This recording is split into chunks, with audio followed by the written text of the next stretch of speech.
একইভাবে ডিম খেয়ে যদি আর ভালো না লাগে তাহলে কিন্তু অবশ্যই এই চিলি এগের রেসিপিটা ট্রাই করবেন। প্রথমে ডিমগুলোকে ভালো করে সেদ্ধ করে নিয়ে এই সাইজে কেটে নিয়েছি। তারপর ম্যারিনেট করতে লাগছে স্বাদ মতো নুন, হাফ টিস্পুন গোলমরিচ আর চিলি গার্লিক পাউডার। তারপর ভালো করে মেখে নিয়ে 1 টিস্পুন কর্নফ্লোর দিয়ে ভালো করে মেখে রেখে দেব। 10 মিনিট ম্যারিনেট হতে রেখে দেবেন।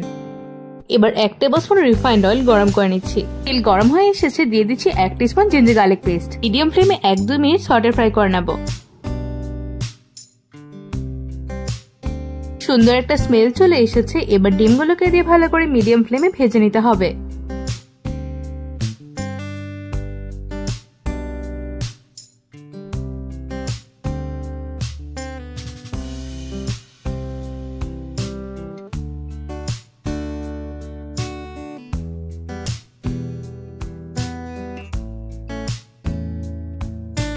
ডিমগুলো ভালো করে ভাজা হয়ে গেছে, এবার তুলে নিচ্ছি।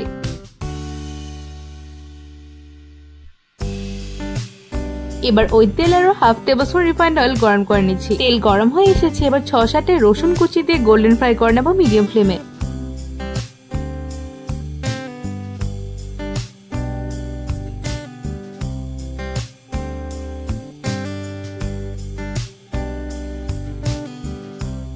রসুনগুলো প্রায় ভাজা হয়ে গেছে, এবার দিয়ে দিচ্ছি এই সাইজে কেটে রাখা একটা পেঁয়াজ। মিডিয়াম ফ্লেমে সটে ফ্রাই করে নেব 1 থেকে 2 মিনিট।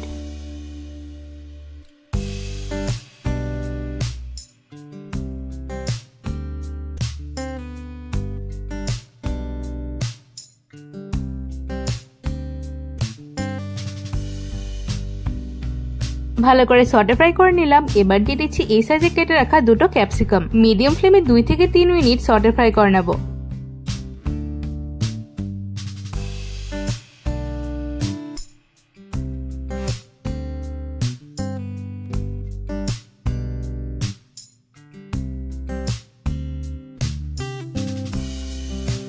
অনেকটা প্রায় ভাজা হয়ে এসেছে, এবার দিয়ে দিচ্ছি 2 টিস্পুন শেজওয়ান চাটনি। মিডিয়াম ফ্লেমে সটে ফ্রাই করে নেব 1 থেকে 2 মিনিট।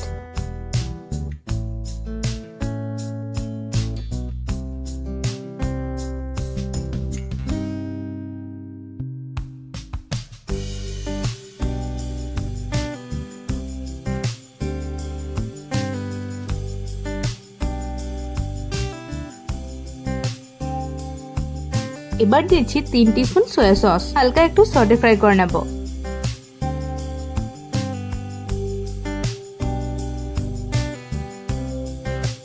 তারপর দিচ্ছি 2 টিস্পুন টমেটো সস। মিডিয়াম ফ্লেমে 2-3 মিনিট সটে ফ্রাই করে নিতে হবে।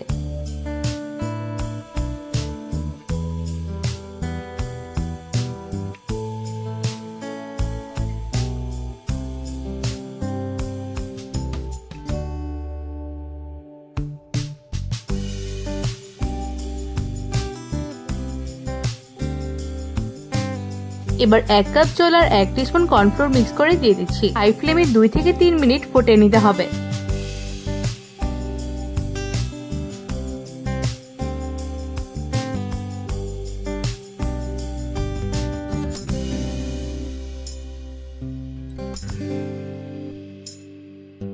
এবার দিয়ে দিচ্ছি ভেজে রাখা ডিমগুলো। ডিমগুলো দিয়ে আরো 2-3 মিনিট হাই ফ্লেমে ফুটিয়ে নিতে হবে।